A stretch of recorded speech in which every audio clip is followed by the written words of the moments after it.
Good morning.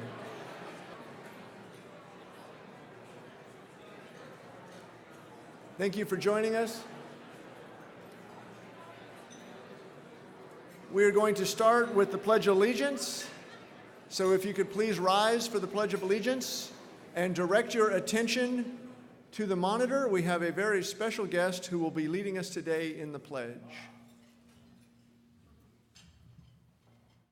I pledge allegiance to the flag of the United States of America and to the republic for which it stands, one nation, under God, indivisible, with liberty and justice for all. Woo!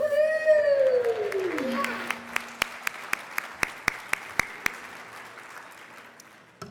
That was Miss Brooklyn Kilby, who happens to be the mayor's granddaughter. I would now like to introduce and welcome the Desert Mountain Choir, led by Jennifer Moore, choir director, who will lead us in the national anthem. Oh, say, can you see by the dawn's early light what so proudly we held at the twilight's last gleaming? Whose broad stripes and bright stars through the perilous fight o'er the ramparts we watched were so gallantly streaming, and the rocket's red glare, the bombs bursting in air, gave proof through the night that our flag was still there. Oh, say, does that star-spangled banner yet wave o'er the land of the free, and the home of the brave, home of the brave?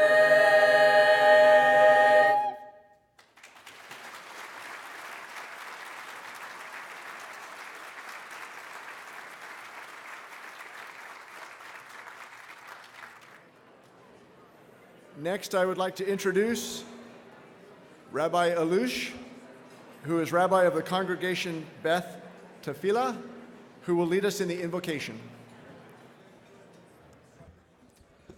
Ladies and gentlemen, I hate to ask you to please rise once again.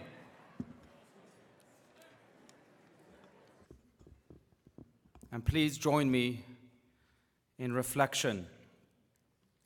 Master of the universe, city officials, our dear friend and your humble servant, Mayor Jim Lane and his family, and all those who are convening here today to fulfill one of the 7 Noahide commandments, the commandment to govern by just laws, which are based in the recognition of you, God, as the sovereign ruler of all people and of all nations. Friends, it is no secret that we live in turbulent and divisive times. Our status as one nation under God is menaced by increasing discords of all sorts.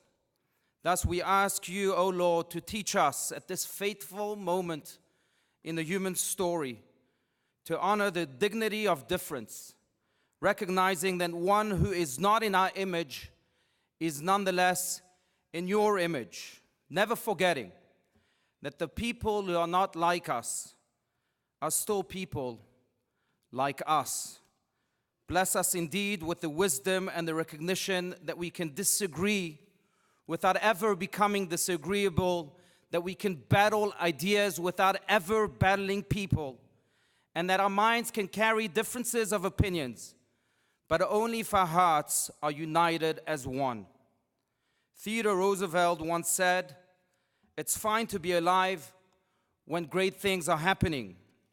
Indeed, it's fine to be alive when great things are happening here in this great city of Scottsdale under the wise, gracious, and masterful leadership of our mayor, Mayor Jim Lane. And so, God, we pray to you today that you will guide our mayor and his entire team so that they may continue to govern this great city of Scottsdale with ears to hear, eyes to see, hearts to feel, and hands to help. Fortify our mayor and his entire team with humility and courage, strength and compassion, sensitivity and vision, so that great things can indeed continue to happen here in this great city of Scottsdale, from strength to strength. The Bible relates that the great biblical ruler King Solomon had but this following single request from God, and I quote, "May you grant your servant an understanding heart to judge your people, to distinguish between good and evil." God's response did not tarry. "Because you have requested this, and you have not requested anything else, behold, I have acted in accordance with your request. Behold, I have given you a wise and understanding heart. And even that which you did not request, I have granted you. And if you walk in my ways, observing my decrees and commandments as your father David walked, I shall also prolong your days." May these divine words be fulfilled in our mayor and all of our city's officials and beyond. And may you, God, bless them with all of the means and all of the tools necessary so that they can continue to serve as your agents of goodness, as your instruments of light, as your ambassadors of healing in our broken world. Finally, to quote our great teacher Moses, "May it be your will that the glory of your presence dwell in the work of our hands to eternity." And let us say, Amen. Rabbi, thank you for those wonderful remarks in that opening invocation. I wish your remarks could be played on a loop on TV for the rest of the world to hear. It was most poignant in these challenging times. So I met with the mayor last week, and we were discussing a number of topics, and he commented how people were walking with a spring in their step at the Bear Jackson car auction and at the Waste Management Phoenix Open and all the different events that we've got going on. And he thought that people were looking a little bit sassy, so he, as you all know, he's got a phone on his desk where he can order the weather. And so he ordered up today, just to bring us all back to reality. We've got some very special guests, and I'm just going to spend a little extra time today to thank everybody that took the time to come. To attend this is a very special honor, and this being the second to the last State of the City address for the mayor, it's very important to recognize the people that helped to make this all happen and to invest in the city and invest in the State of the City address. And so I'm going to thank our sponsors and the elected individuals who are in attendance today. We're also very honored to have a very, very special guest, a friend of mine, and an individual who fought very hard to be in the position that she's in. So I want to welcome Senator Martha McSally.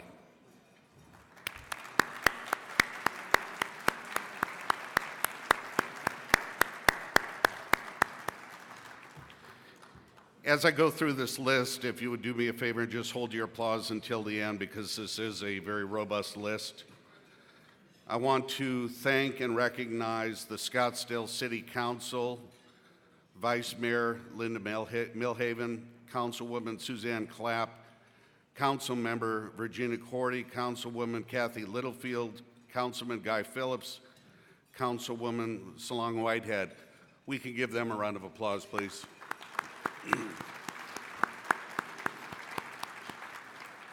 And in particular, I just want to thank the City Council for all of the hard work that they do.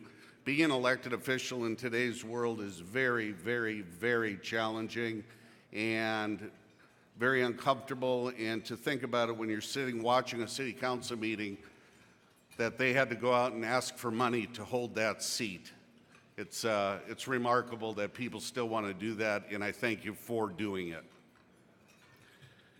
Maricopa County Supervisor Steve Chukri, Mayor of Chandler Kevin Hartke, Mayor of Paradise Valley Jerry B.N. Wilner, Vice Mayor from Gilbert Eddie Cook, Phoenix City Councilwoman Deborah Stark, Central Arizona Project Board Member Ben Graff. Please give them a round of applause.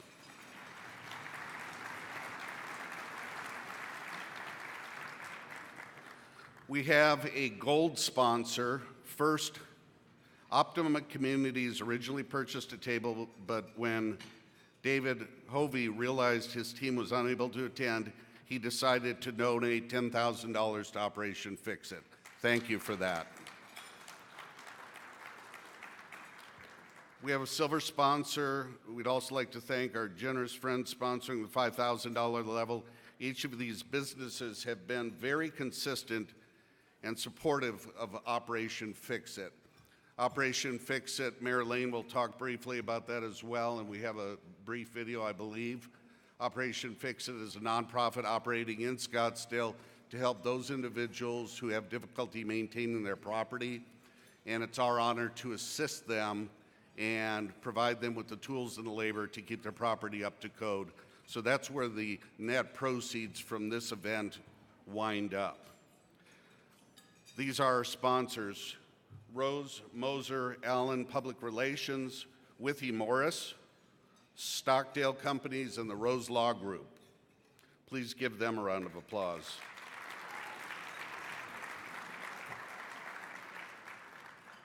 And finally, our table sponsors and community partners who again help make all of this possible: Honor Health, Alliance Residential, Scottsdale Firefighters Charities, Arizona State University, my dear friends at Barrett-Jackson, Nationwide, Salt River Project, PHX Architecture, Scottsdale Arts, Vera Mobility, Cigna Healthcare, Arizona Public Service, my dear friends at PB Bell and MT Builders, the Scottsdale Industrial Development Authority, Primus Pharmaceuticals, Republic Services, Tiffany and Bosco, DMB Associates, in the Scottsdale Area Chamber of Commerce. On behalf of the Scottsdale Business Development Forum, who organizes this event, thank you for all of your sponsorships. And I want to give a special thank you to the mayor's team, to Rachel and Isel and Kelly for their nonstop hard work and professional attitude in running and assisting with the mayor's office. Thank you. 5, 4, 3, 2, 1.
Good afternoon.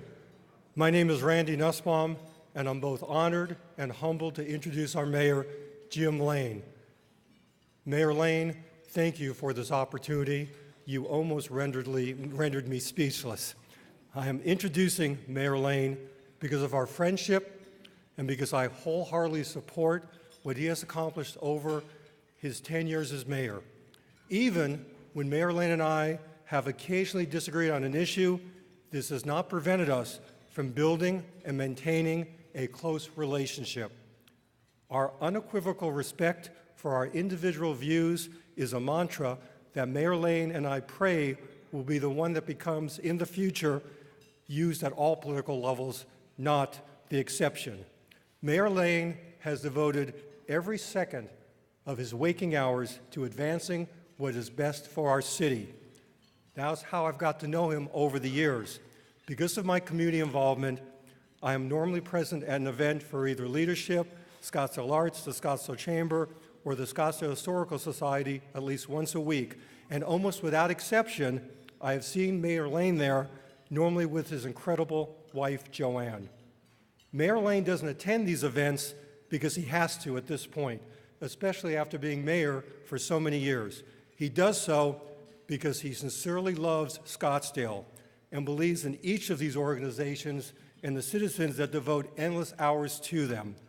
He's there because he wants to personally put his stamp of approval on each organization's events and programming and to profess his appreciation to all who help out our fine city.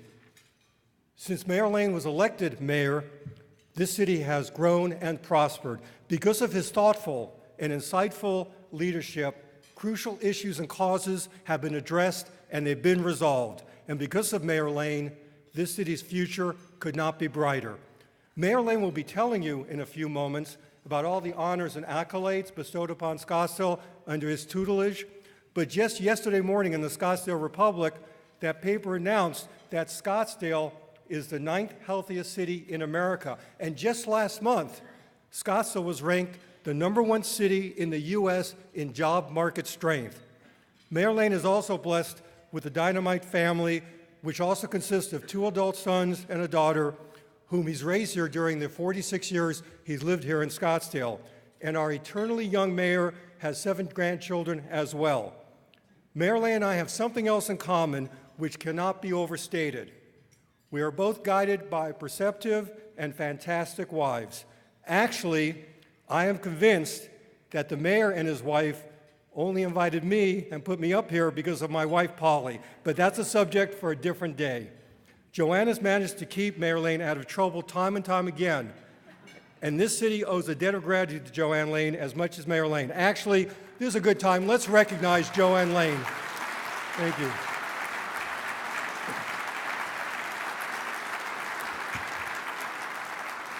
Well deserved, Joanne, for all of your years of commitment to not just your husband to this city. Tom Menino, who led Boston for over 20 years as mayor until just a few years ago, declared, preparing our city to achieve its destiny will require strong leadership. Under Mayor Lane, Scottsdale has progressed a long way towards that goal.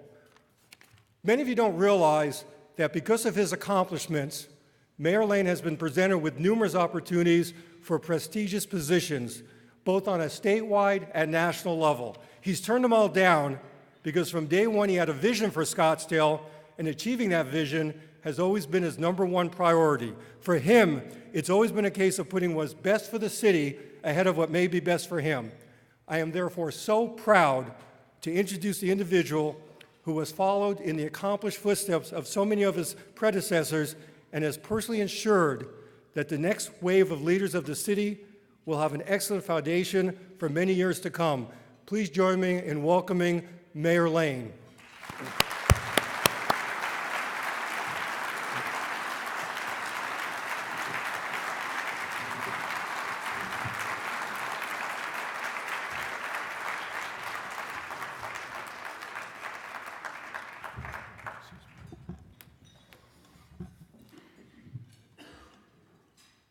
Randy, that was wonderful. Thank you so very much. And I think you went way beyond anything I would have even tried to ask you for, but it was very, very nice, and thank you so very much for that introduction. And I'd like to thank you all for being here today, for supporting Operation Fix-It, and for the city of Scottsdale, and for everything that you do, all of you, for the city of Scottsdale. Choosing to spend some of your valuable time here demonstrates your commitment to our community and to bring part of what makes Scottsdale a great city. My first order of business, and this is going to sound a little redundant, but is to thank my wonderful wife, Joanne, for her steadfast support throughout my services and to the people of Scottsdale. So thank you again.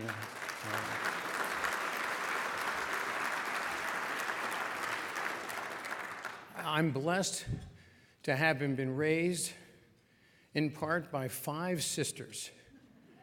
And I'm also further blessed that they're all here today. It's not very often that we get together as a group, and I'm just really thankful for those who came from out of town that are here, and those that are here who are able to make sure that they were together to support me on this day. But nevertheless, let me just start by introducing my individual sisters. My sister Beanne is here with us. My sister, yes, go ahead, please.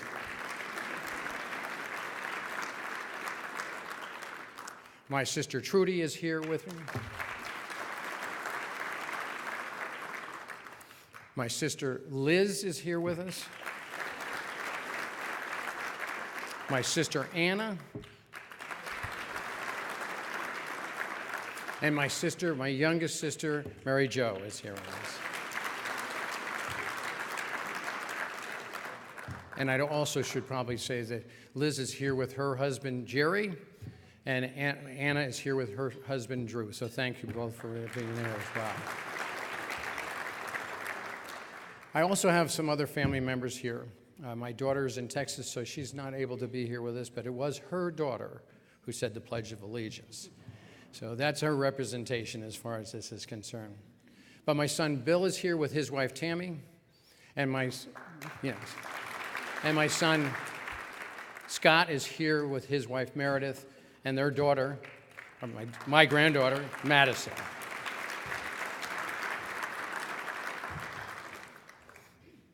Thank you all.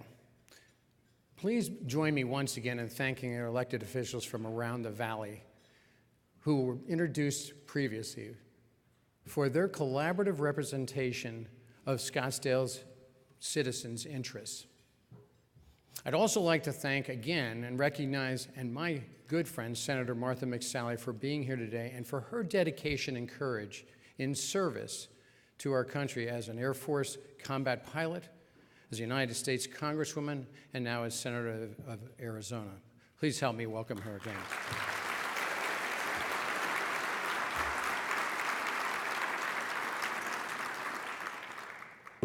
And certainly, again, personally from me, I'd like to give special thanks to my colleagues on the Scottsdale City Council, not just for being here, but for your civic engagement and service to the city of Scottsdale, which can never be underestimated, and everyone in this room needs to know that it is a combined effort, sometimes referred to as a team, but it's imperative that we are working together, sometimes countering one another, but nevertheless to work together in a solid manner.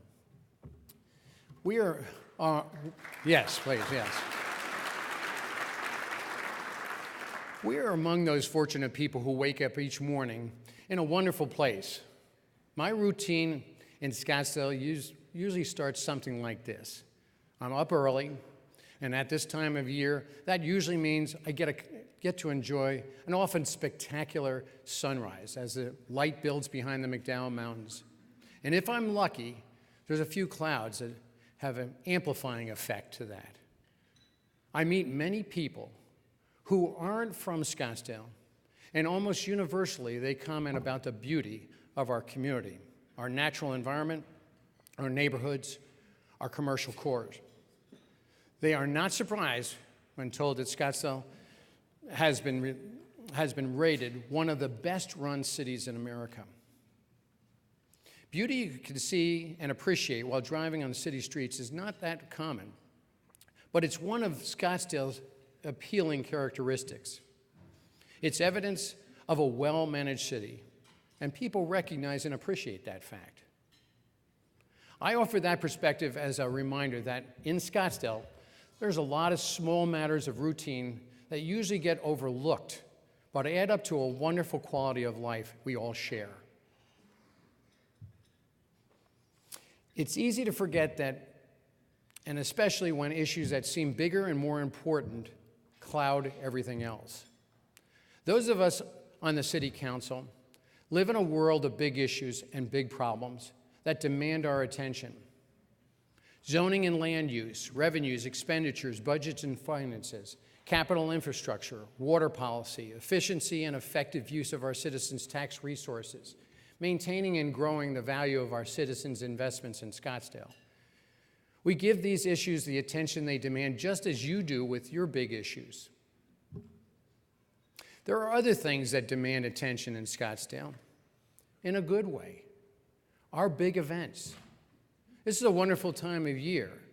The weather is cooler, as you might have noticed even today, and our special events season is in full swing. Obviously, Barrett-Jackson and Waste Management Phoenix Open and the Scottsdale Arabian Horse Show are all known internationally and have helped define Scottsdale's special place in the world. And that is of value to all of us. These signature events keep getting bigger and better and building on a reputation, achieving incredible success and raising millions of dollars for local charities at the same time. So thank you for everyone involved in our amazing events that are here in the room.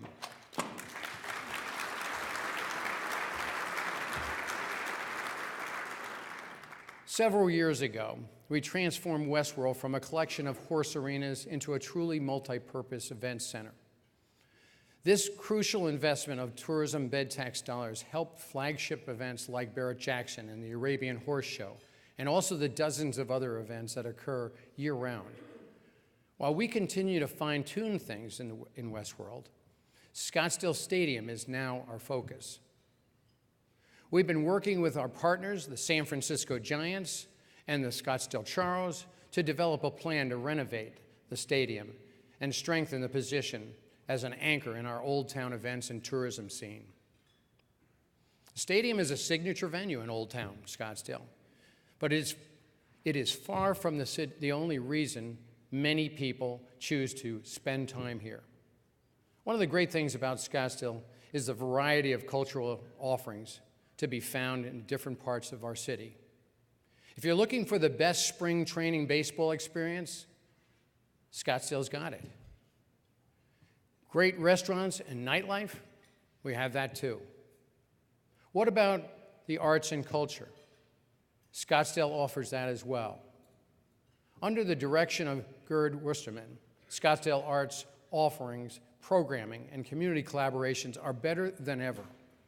This, in turn, is helping grow our reputation as a fine arts community and destination. Many consider the Scottsdale Civic Center, we used to dub this, incidentally, just so you know, Civic Center Mall. But we got so many inquiries as to where Dillard's was at one time, and then, of course, other Fashion Square amenities now, that we figured it's just a civic center. But in any case, so it's more identifiable, and that's really where it says. But it's the home of public art, performances, and festivals, and at the heart of our cultured community. But if you haven't visited recently, the Civic Center is not very attractive right now, or even recognizable at the moment. While we repair the structure itself, we are also considering what the entire area should look like to best contribute to the health of Scottsdale's arts and culture in the future. Like the stadium, work is underway, but more details are yet to be determined prior to holding discussions and making important decisions about this Scottsdale centerpiece. The so-called shoulder season, the months just before and just after our prime event season of January through March, is growing stronger. Canal Convergence, a spectacular offering from Scottsdale Arts, was held in November for the first time this year. This amped up the attention and energy leading into events like the Scottsdale. I'm supposed to do this. Winter holiday celebration, which builds upon the success of legacy attractions like the Scottsdale Gallery Association's weekly art walk. Investing our hotel bed tax into events, marketing, and venues in generating more attention and activity, and driving impressive results in the ongoing revitalization of Old Town. According to Experience Scottsdale, our destination marketing partners, resorts and hotels in Old Town Scottsdale are seeing increase in room occupancies and average room rates at all-time highs. The level of demand is resulting in more hotels being built or proposed in Old Town, including a recent announcement of the first non-gambling Caesars Hotel in the nation. This $160 million private investment is but one part of the expansion of Macerich's Scottsdale Fashion Square, a project whose beneficial impact is rippling throughout the area into Old Town and beyond. It's a little more than 2 years into their 5-year plan in that plan. Within Scottsdale's diverse economic and business environment, we cannot forget about the fundamental importance of the tourism industry in our community. Thank you to the resorts and hotels represented here today, particularly our host venue today, the Fairmont Princess, Scottsdale Princess, and congratulations to Experience Scottsdale for the success you're helping to achieve. Thank you.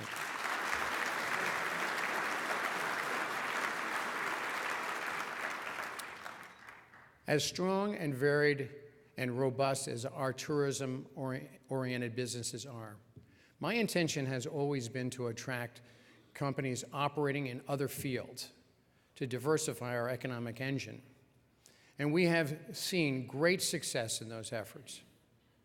Today, Scottsdale is home to a number of businesses from around the globe and was just named the #1 city in the United States to find a job and one of the top cities for entrepreneurial startups. And that translates into a city of opportunity.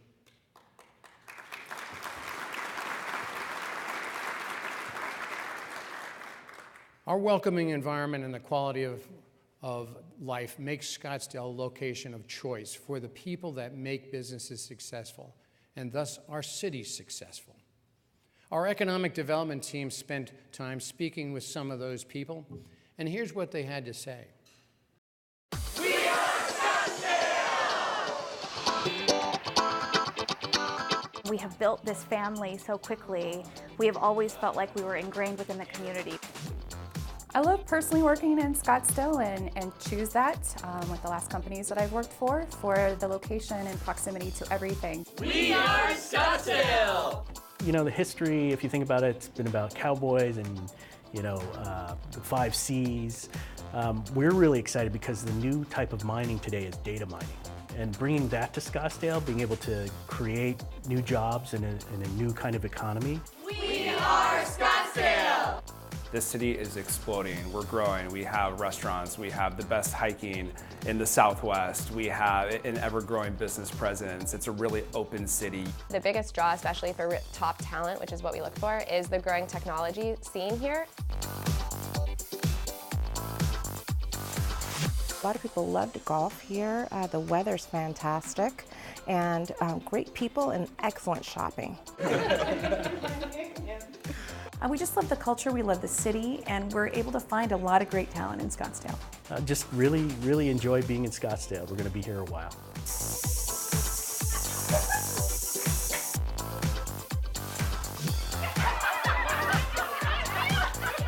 We are Scottsdale!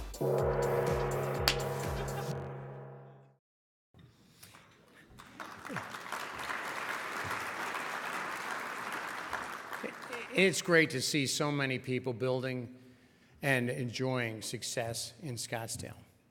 Whether it's financial services, information technology, data security, or healthcare. Business is investing in Scottsdale and seeing results on those investments. We are blessed in many ways, and won't it be great when breakthroughs in technology and software and those innovations lift some of the drudgery from our normal routines and let us enjoy life just that much more. I think we all know that advances in autonomous technologies are happening quickly. But you may not know that 2 industry leaders are operating right here in Scottsdale. PARADOX is a Scottsdale company as of October when they opened their North American headquarters in the Air Park. This Israeli startup is pioneering pilotless drones and is earning awards and accolades from around the globe, including a spot on the Wall Street Journal's 2018 list of tech companies to watch. In southern Scottsdale, Nuro began testing driverless delivery vehicles in partnership with Fry's late last year. Since then, Nuro has safely completed thousands of deliveries with their autonomous vehicles and continues to test new technology developments and applications in Scottsdale without incident. I was pleased to speak on Stuart Varney's National Fox Business Show about autonomous vehicles in general and driverless delivery vehicles specifically.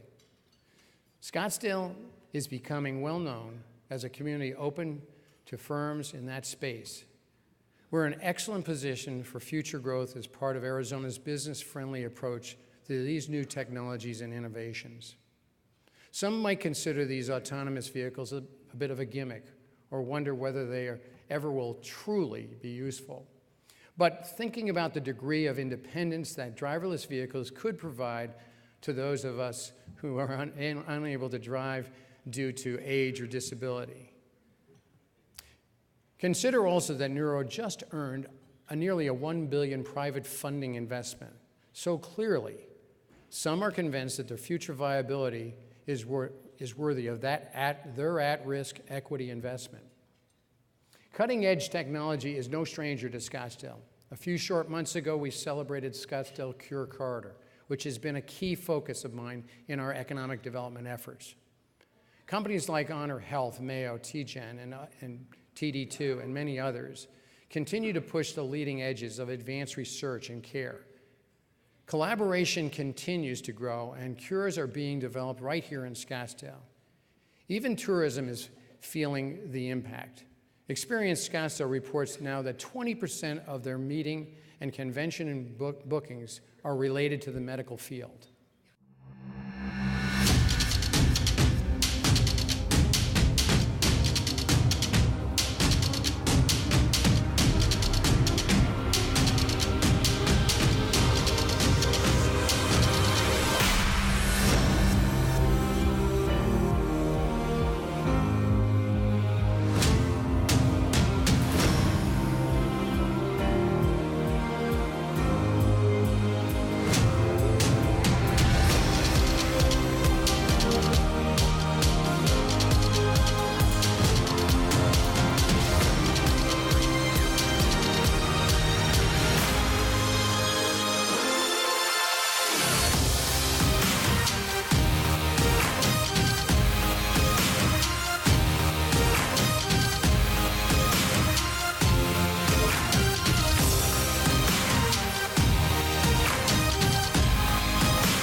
I hope you caught all the names of those companies as they went by. That quick video says a lot more than I could say, and it just brushed the surface of the medical research and healthcare innovations forming here in the Cure Corridor in Scottsdale. Many of those companies are located in the Scottsdale Air Park, which is a nice transition to talk about the incredible changes that have occurred to Scottsdale Airport in the past 2 years. The redevelopment of the old and unused terminal building into a modern business center and private hangar facilities, funded through private lease agreements, takes the airport into the 21st century and positions it for greater success as Scottsdale businesses environment evolves. For the record, the airport is an enterprise within the city and thus is independent of the city's general fund and supports itself. You know, I have to say at this point, and that is that one of the things that have been added to it, and you might have, if you were watching the original video at the beginning, a picture of that biplane that was in that, it's a trainer. It's a PT-17 trainer that was used in World War II to train 5,500 pilots. The Thunderbird II Field Memorial is now established there with that plane suspended and on display as a memory of our history here with that field and the brave men who learned to fly here and went off to fight in the air in World War II. But it's to all services as well, but it's a great display of our history and our remembrance of their commitment and their sacrifice. But not too far away, another transformation is beginning. When Nationwide purchased 134 acres of Arizona State Trust land in September, the stage was set for another signature Scottsdale project that would mean very positive things to our economy. Nationwide has been one of Scottsdale's largest employers for many years, but with this purchase and related infrastructure agreement with the city, their future in Scottsdale is assured, as is the potential for even greater economic impact in the long run. It's a substantial project for Scottsdale and signals that our business environment is entering a new and even more exciting era. Meanwhile, in southern Scottsdale, the McDowell Corridor continues the transformation that is a result of years of revitalization efforts. SkySong remains the crucial anchor and catalyst for the positive changes that have been seen in this area. SkySong, their 1951, which is named and numbered after the year that the city of Scottsdale was incorporated, is a co-working space and it's serving our next generation of entrepreneurs. 3 companies formed there in the last 2 years have secured funding, hired employees, and are bringing products to market. All evidence on McDowell Road points to a successful organic revitalization that has certainly improved an area whose future was in doubt not that long ago. Papago Plaza is among the final pieces of redevelopment of McDowell. This project is going through a very deliberate planning process that provided for public review and input, and evaluation by city boards and commissions, while being sensitive to the goals and the vision of the property owner. I have great faith that the process works, and I'm encouraged to see the different parties working within it as this project moves forward to development review, permits, and construction. A similar conversation is underway regarding Museum Square, proposed in Old Town, which would bolster the gallery district nearby Scottsdale Museum of the West and energize the most underutilized area in our Old Town envelope. We can't really talk about the state of the city without talking about the election that closed out 2018. You may remember it. But Kathy Littlefield and Linda Milhaven were re-elected to the City Council, and Solange Whitehead was selected to council for her first time.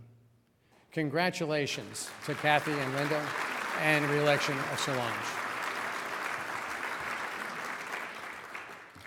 I think there were a couple of other things on the November ballot, but You probably know I have some notes, but I've completely forgotten it. But oh yes, that was that Proposition 420.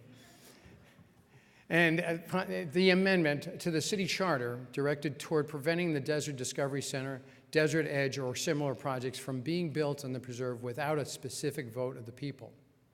As you likely know now, Proposition 420 passed resoundingly. The system provided proponents a path to place that question on the ballot, and the system worked. The people have spoken, and citizens are now newly activated and engaged with our city's governance, policies, and processes.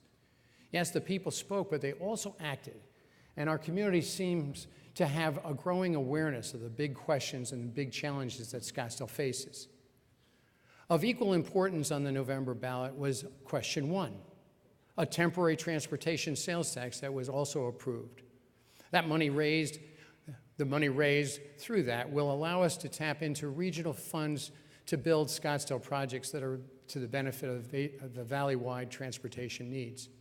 But it also provided us an opportunity that we may have missed to have received an allocation of $170 million to that effort that was already allocated to us and we've already paid into, and being able to get those matching funds. As divisive as Scottsdale's 2018 elections were in many ways, we already saw a community coming back together to make important decisions on transportation funding and to move Scottsdale forward. I'm glad to see it. I know that if we stand shoulder to shoulder for the good of this community, despite past or present disagreements about particular issues or policies, Scottsdale will be much better for it. This will be incredibly important as we face mounting infrastructure challenges, which is one of the biggest issues Scottsdale has faced in years. We will find a solution. I know that working together, we can tackle this as well, and we can look to Scottsdale's history as a lesson. The Scottsdale Town Enrichment Program that began in the late 1960s was a collaborative community effort that resulted in many of our iconic and most beloved amenities, like the Indian Bend Wash Greenbelt, Civic Center, Library, and Plaza, Scottsdale Center for the Performing Arts, and City Hall. Scottsdale's infrastructure needs today are a little different than they were 50 years ago plus.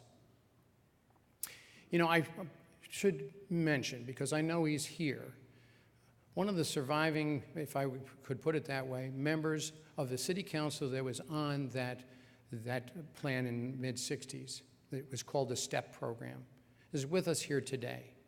And that is Paul Messenger, a former councilman.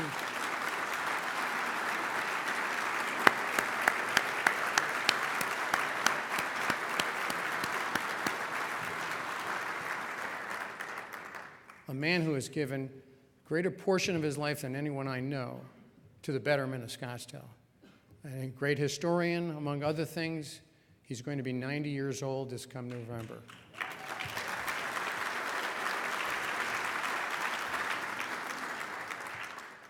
The important things we need to address are perhaps not as easy to get excited about as the Civic Center and the Greenbelt, but the current state of those community icons demands our attention and tells us of the need that it's great across all of Scottsdale. As I mentioned previously, much of the Civic Center has been closed since July, which is also about the time we had to close the 68th Street Bridge north of Indian School. We cobbled enough money together to fund these emergency construction and repair projects by deferring other projects and using contingency money that is budgeted for just this type of emergency use. Given the community's love for the Love statue, sculpture, we rescued it so that it would not be a prisoner during the Civic Center reconstruction. Another of our signature public spaces is the Greenbelt. And many of the parks and lakes within it are a decade older than Civic Center. We have been discussing the Greenbelt with stakeholders in the community, recognizing that many foundational elements of our iconic 11-mile Indian Bend Wash need repair, renovation, and reconstruction.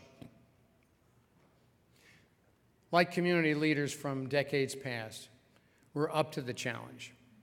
My appointments to the City Council Capital Improvement Subcommittee are Councilwoman Suzanne Clapp, Councilwoman Kathy Littlefield, and Councilman Guy Phillips, who serves as chair. And they are already hard at work evaluating projects for the public's consideration of a vote for a general obligation bond.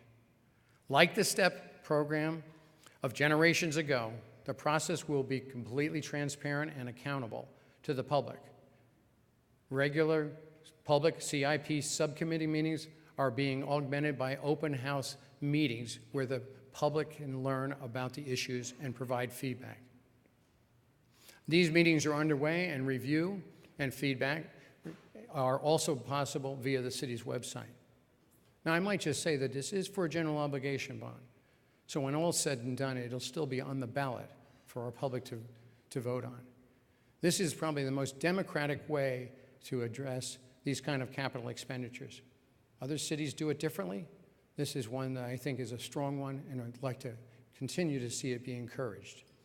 But in any case, the resulting infrastructure plan will be well vetted, as I said, and and prudent. But with the community's input and worthy of your support, a bond election is likely in November.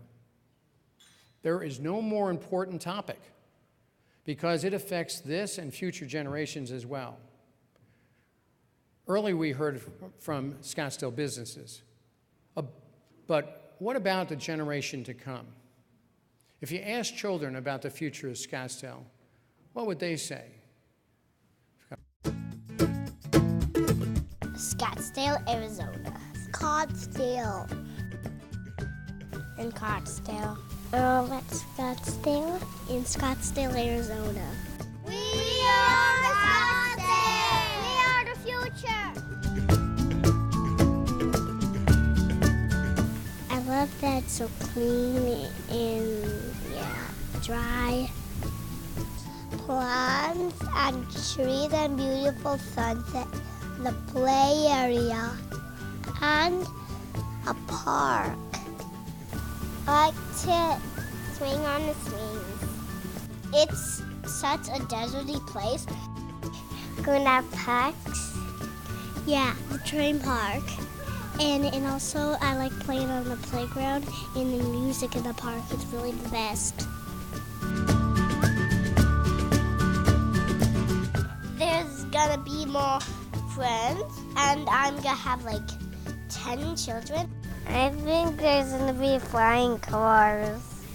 It'll have the trains, and a swing will connect it to the go in helicopters and fly up to the moon.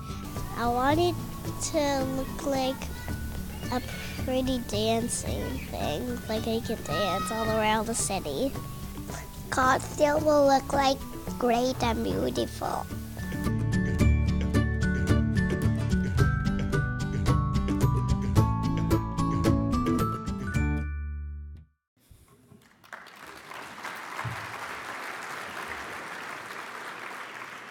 You know, as it was mentioned before, I'm a grandfather of 7, so I'm sort of into these kids. And we oftentimes say that, they are our future, when in fact, really, we prepare for their future, and that's what this is all about as we move forward. It's a tough act to follow, but I'll continue to try. Continuing Scottsdale's success into the future will mean facing other pressing questions. Answers like how much growth, where, and what kind is part of the process in place thanks to our state-mandated general plan and Scottsdale's own planning and development regulations and the processes that they follow. Following these processes will guide us as we consider these important questions. The capital needs I discussed earlier are not just a Scottsdale issue. The regional transportation system is demanding attention as well. As those conversations occur and plans take shape, Scottsdale must work collaboratively with our regional neighbors, and I assure you we are, but we must continue to keep that dialogue. The county-wide transportation sales tax that funds regional infrastructure will expire in the next few years. What will take its place? Drought. and what we need to do to adjust must remain top of mind in spite of the heavy rain today. But it must stay top of mind not only for the drought situation we're working on right now, but how we move forward in a sustainable environment for our growth and for ourselves. We were directly engaged and involved in the statewide discussion that led to Governor Ducey's approval of the Lower Colorado River Drought Contingency Plan. Scottsdale has a tremendous record of managing our water resources carefully, but we can never take our eye off that ball. It's important that we continue to attract the best quality of investment, jobs, products, and tourists to Scottsdale. These things have immediate, significant, and positive impacts on our community and neighborhoods. They help increase prosperity and property valuations and the overall vitality of neighborhoods. I don't want Scottsdale to return to the malaise of the past when inaction and the lack of belief in ourselves had our downtown struggling and some of our neighborhoods losing vitality. That's not so now, and it is our shared responsibility to make sure we continue to move Scottsdale in a positive direction. Through the last 10 years, we have demonstrated the ability, the integrity, and the leadership to continue to have our city ranked among the highest in nearly every category of achievement any municipal government is graded on. Of perhaps note is last year's Scottsdale selection of What Works Cities program, which recognizes the commitment, our commitment to making data-driven decisions about services and programs. It's essentially could be matrix, performance matrix, but it becomes a number of ways that we analyze what we're doing and evaluating it. And so it is a decision-making tool for us, and we are at the top of the list, and that's why we've been recognized in this area of things. So it's all about our own accountability for the things that we do.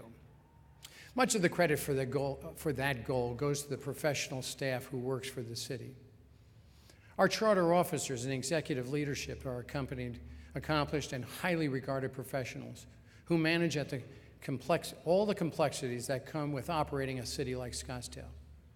The only credit we can take as council members is that we hire them. But they also have their executive staffs underneath them. They share the credit for the city's many successes with more than 2,000 staff, police officers, firefighters, water treatment operators, solid waste drivers, recreation coordinators, librarians, accountants, and everyone else who provides simply better service for a world-class community. Please join me in thanking them for giving us their best.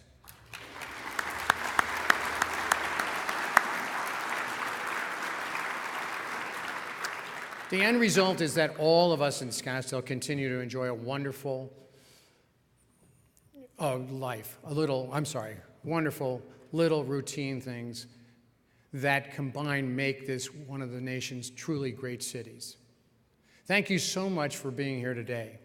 It continues to be my honor to serve you here in Scottsdale. May God bless you all, and may God continue to bless Scottsdale. Thanks so very much for listening and for being with us.